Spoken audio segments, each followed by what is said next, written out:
이 현타가 사실 직장생활 2, 3년 차만 돼도 잘 몰라요. 근데 이게 이제 직장생활 10년쯤 하면요, 일도 적응을 했겠다 좀 이렇게 보이거든요, 주변이. 그러면 이게 감출 수가 없는 속상함과 쓸쓸함으로 변하더라고요. 산업에 대한 전반적인 이해가 있어야 업무가 가능한 업계가 있어요. 저는 여기서 부가가치가 높은 산업으로 옮기는 걸 강력 추천해요. 그래야 회사가 종업원들, 직원들한테 쓰는 돈이 후해질 수밖에 없어요.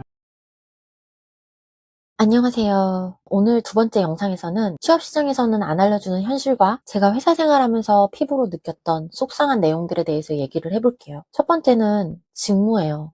제가 직무에 대해서는 너무너무 할 말이 많고, 그리고 속상했던 점들이 많아서 한풀이가 될 수 있으니 양해 부탁드릴게요. 중고 신입과 경력 채용이 트렌드가 된 요즘 처음으로 맡게 되는 직무는 정말 중요해요. 물론 대기업은 논외라는 거 미리 말씀드릴게요. 사실 대기업은 안 다녀봐서 잘 모릅니다. 직무는 쉽게 말해서 내가 회사에서 하는 일이잖아요. 처음 직무를 어떤 걸로 잡느냐에 따라 추후 내 직장생활 전체가 결정되는 것 같더라고요. 예를 들어서 해볼게요. 같은 중소기업에 입사했다는 조건 하에 사실 특정 전공을 살리는 직무가 아니라면 최종 합격자들을 봤을 때 그렇게까지 스펙 차이는 많이 나지 않을 거예요. 비슷한 또래의 나이에 비슷한 스펙, 한 명은 마케팅이나 영업 직군, 한 명은 영업관리나 경영지원 같은 관리 직군으로 같은 날 같은 신입 직급으로 입사를 했다고 가정을 해볼게요. 둘 다 이 직무에 전공이 그렇게까지 크게 작용하지는 않는다고 판단을 했어요. 작은 회사고 신입이니 연봉도 아마 비슷비슷하겠죠. 회사를 이제 잘 다니다가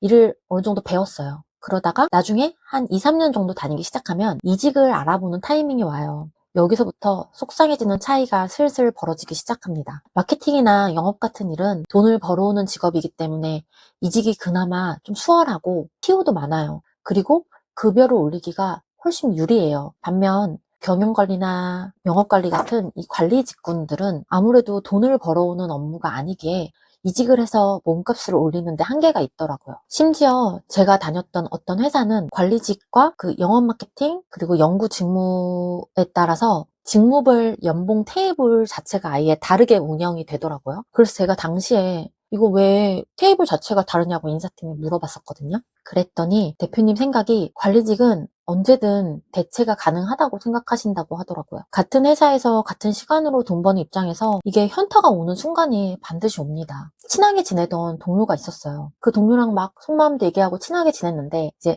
직무가 서로 다른 거죠. 그러다 보니 연봉이 다른 거예요. 이게 아무리 애써 괜찮은 척 하려고 해도 씁쓸한 시점이 분명히 와요. 그리고 이 씁쓸함이 줄어들지 않아요. 점점 커지면 커졌지 절대 씁쓸함과 속상함이 줄지 않더라고요. 인센은 당연히 차이가 나고요. 인센티브 같은 경우에는 보통 기본급의 몇 프로 이렇게 정해지잖아요. 그러다 보니까 인센도 당연히 차이가 나고 차이도 되게 큰 경우가 많아요. 예를 들어 관리 직군은 기본급의 10, 영업 마케팅 같은 경우에는 기본급의 30 이런 식으로 인센도 차이가 날 수밖에 없습니다. 이 현타가 사실 직장생활 2, 3년 차만 돼도 잘 몰라요. 근데 이게 이제 직장생활 10년쯤 하면요, 일도 적응을 했겠다 좀 이렇게 보이거든요, 주변이. 그러면 이게 감출 수가 없는 속상함과 쓸쓸함으로 변하더라고요. 그리고 아까 같은 날 입사했던 직무만 달랐던 그 두 명 있잖아요. 그 예로 들었던 두 명의 연봉 차이는 아마 직장생활 10년 차가 됐을 때는 최대 2배까지도 날 수 있을 거라고 저는 생각해요. 그리고 두 번째는 산업입니다. 산업도 정말 중요합니다. 저는 직장생활 중반까지만 해도 직무만 중요하다고 생각을 했었거든요. 그리고 조금 큰 회사로 가는 거, 그게 더 중요하다고 생각했었는데 근데 지금 와서 이렇게 보니까 산업군이 생각보다 중요하더라고요. 그걸 조금 늦게 알았던 거죠. 회사의 규모가 비슷하고 비슷한 업무를 하고 있더라도 산업군에 따라서 받는 연봉의 규모가 달라질 수 있고 같이 일하고 만나는 사람들도 달라질 수 있어요. 산업군은 그 회사 또는 회사가 운영하는 사업의 한계를 결정짓는데 이는 결국 회사가 벌어들이는 수익이나 이익에 영향을 반드시 준다고 해도 과언이 아닙니다. 이것도 역시나 예를 들어볼게요. 특정 산업군을 비하하는 건 아니지만 평균적으로 봤을 때 금융권이 더 급여가 높은 걸로 유명하잖아요. 그리고 특정 산업군은 이제 이직을 할 때 진입장벽이 높은 곳이 있어요. 이는 직무 상관없이 단순 업무라고 하더라도 산업에 대한 전반적인 이해가 있어야 업무가 가능한 업계가 있어요. 저는 여기서 부가가치가 높은 산업으로 옮기는 걸 강력 추천해요.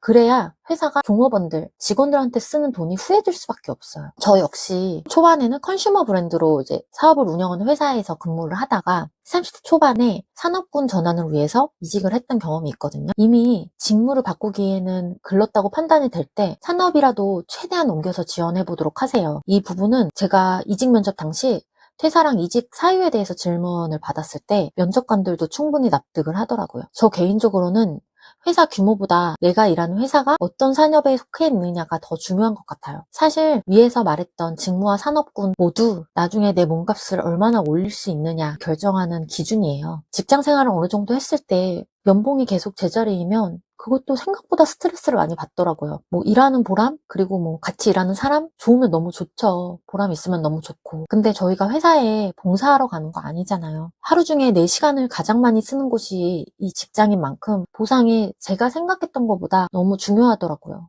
저는 30대 초반까지만 해도 그렇게 깨닫지 못했던 것 같아요. 뭐 오히려 돈에 너무 욕심 갖지 말자 뭐 이런 마인드였는데 이게 때 초반이 넘어서고 직장 생활을 어느 정도 하다 보면 주변에서 저절로 보여지고 원치 않아도 알게 되는 그런 얘기들이 들려와요. 그런 씁쓸한 현실들이 속상하더라고요. 돈이 최고다.